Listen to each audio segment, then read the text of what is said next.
সাংসারিক অশান্তির জেরে নিজের 4 বছরের শিশুপুত্রকে শ্বাসরোধ করে খুন করার অপরাধে বাবাকে দোষী সাব্যস্ত করে সাজা ঘোষণা করলেন আরামবাগ মহকুমা আদালত।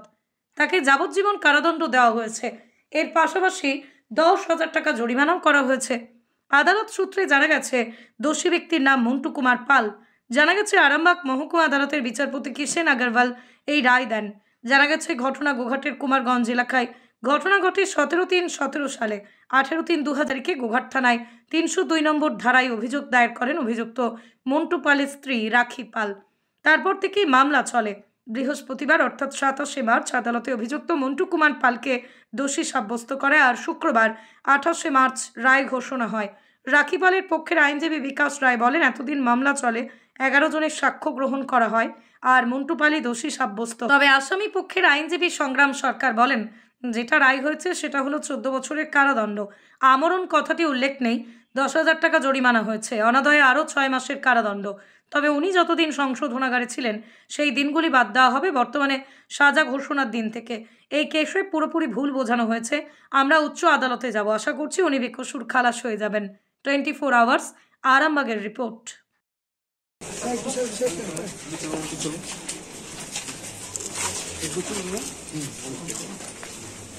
দাদা কি বলবেন দাদা?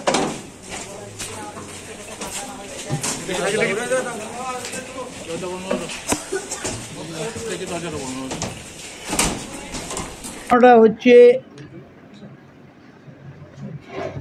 গোঘাট থানার 135/17 নম্বর কেসে, যে কেসটা রুজু হয়েছিল 18/3/2017 তারিখে আন্ডার সেকশন 302 আইপিসিতে। একটা অভিযোগ করেছিল রাখি পাল, আসামির শালিকোনা কুমারগঞ্জ। রাখি পাল করেছিল এটা, যার স্বামীর বিরুদ্ধে। স্বামীর নাম হচ্ছে মন্টু পাল, যে এই মকদ্দমার আসামি। কি না, তাদের একটি বাচ্চাটাকে, যার বয়স তখন ছিল 4 বছর 4 মাস, তাকে মেরে দিয়েছিল রাত্রিবেলা। গলা টিপে শ্বাসরোধ করে তাকে মেরে দিয়েছিল ওই স্বামী, অর্থাৎ আসামি। এই কেসের পুলিশ তদন্ত করে আসামির বিরুদ্ধে মার্ডার কেসের চার্জশিট দিয়েছেন। দেওয়ার পর এই মকদ্দমা বিচারে উঠেছে। বিচারে উঠে 11 জন সাক্ষী এক্সামিন হয়েছে। সেই সাক্ষীর সাক্ষী উভয় পক্ষে শুনানি এবং সাক্ষীদের সাক্ষী দেখে জজ সাহেব গতকাল এই মকদ্দমার আসামিকে দোষী সাব্যস্ত করেছিলেন এবং আজকে বলেছিলেন যে ওনার কী পানিশমেন্ট হবে, কী সেন্টেন্স হবে, সেটা আজকে উনি প্রোনাউন্স করবেন বলেছিলেন। ঘটনাটা হচ্ছে তো 17/3/2017 তারিখ।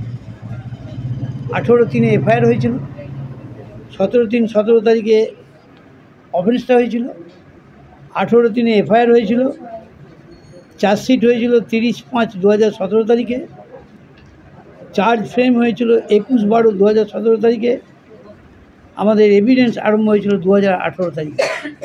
ওনার স্বামীর একটা ধারণা ছিল যে বাচ্চাটা, যেটা ওনাদের ডিফেন্স যেটা কোর্টেতে ডিসক্লোজ করছে, যেটা বলতে চাইছে যে বাচ্চাটা অন্য একজনের বাচ্চা, ওটা ওর বাচ্চা নয়। তাছাড়া সেরকম কোনো এভিডেন্স আসেনি। কোনো শ্বাসরোধ করে গলা টিপে, গলায় দড়ি দিয়ে টেনে শ্বাসরোধ করে, প্রথমে গলা টিপেছে, তারপর দড়ি দিয়ে টেনে। ঘরেতে স্বামী স্ত্রী আর বাচ্চাটা শুয়েছিল। মাঝ রাত্রিতে ভদ্রমহিলা উঠে দেখেন রাখি পাল, যে তার ছেলেটাও নাই, তার স্বামীও নাই। তখন তিনি বাইরে বেরিয়ে দরজাটা খুলে বাইরে আসবার চেষ্টা করেন, যে ওদিকে দেখার জন্য কোথায় আছে। ডাকাডাকি করেছিল, চিৎকার করেছিল, কেউ কোনো সাড়া দেয়নি। তখন তিনি দরজাটা ভেঙে ঘরের ভেতর থেকে বাইরে বেরিয়ে দেখেন পাশের ঘরের সামনে ওনার স্বামী, আর একটু দূরে ওনার বাচ্চাটা পড়ে আছে মেঝেতে। উনি তখন যে বাচ্চাটাকে কোলে নিয়েছেন, মুখে জলটল দিয়েছেন, ডাকাডাকি করেছেন, দেখেছে কোনো সেন্স নাই, হসপিটালে নিয়ে গেছেন। তৃতীয়বছরে ওনার যে স্বামী শুয়েছিলেন, তিনি ওখান থেকে ছুটে পালিয়ে গেছেন। ওনাকে কনভিকশন দেওয়া হয়েছে 302 ধারায়। ওনার যাবজ্জীবন কারাদণ্ড হয়েছে আর 10,000 টাকা ফাইন হয়েছে। এই 10,000 টাকা যদি না দেয়, অনা দেয়, আরও 6 মাস ওর যাবজ্জীবন বলতে গোঘাট থানার একটা মার্ডার কেস ছিল। তো মার্ডার কেসের অ্যালিগেশনটা ছিল বাবার এগেনস্টে, তার সন্তানকে মারার অভিযোগ। কিন্তু আমরা সমস্ত দিকটা আমাদের সাধ্যমতো যা কিছু ট্রায়ালটা করেছিলাম, করার পর এতে আমি ব্যক্তিগতভাবে মনে করি যে এটা একটা কনস্পিরেসি হয়েছিল। এই কনস্পিরেসিটা হচ্ছে যে ওই যে ভদ্রমহিলা কেস করেছেন, অর্থাৎ মেয়েটির, এই বাচ্চাটির মা, অর্থাৎ যিনি অ্যাকিউজ তার স্ত্রী, তিনি তার লাভারের সঙ্গে একটা কনস্পিরেসি করে বাচ্চাটাকে মারে দেয় এবং এর থেকে এর থেকে বেরিয়ে আসার জন্য এই ছেলেটিকেও মারার চেষ্টা করেছিল, যে কারণের জন্য এই ছেলেটি যার আজকে সাজা হলো সেও ইনজিওর্ড ছিল। তো যাই হোক, কোর্টের সামনে সমস্ত বিষয়টা হয়তো ক্লিয়ার করে আসেনি বা সমস্ত বিষয়টা কোর্টকে বোঝানো সম্ভব হয়নি। তো কোর্ট ওটা লাইফ সাজা দিয়েছেন। লাইফ মিনস সব মিলিয়ে 14 বছর সাজা দিয়েছেন এবং এটাও বলেছেন যতদিন পর্যন্ত জেল খেটেছে সেটা ওখান থেকে ডিডাক্ট হবে, ওখান থেকে বাদ যাবে এবং আর তার সাথে 10,000 টাকা ফাইন, অনাদায়ে আরও 6 মাস। 14 বছর না আমরণ? না, আমরণ নয়, আমরণ কথাটা বলেননি উনি। বলেছেন যেটা আমাদের বলা আছে লাইফ, সে কথাটা বলেছেন, আমরণ কথাটা বলেনি। আমার নাম সংগ্রাম সরকার।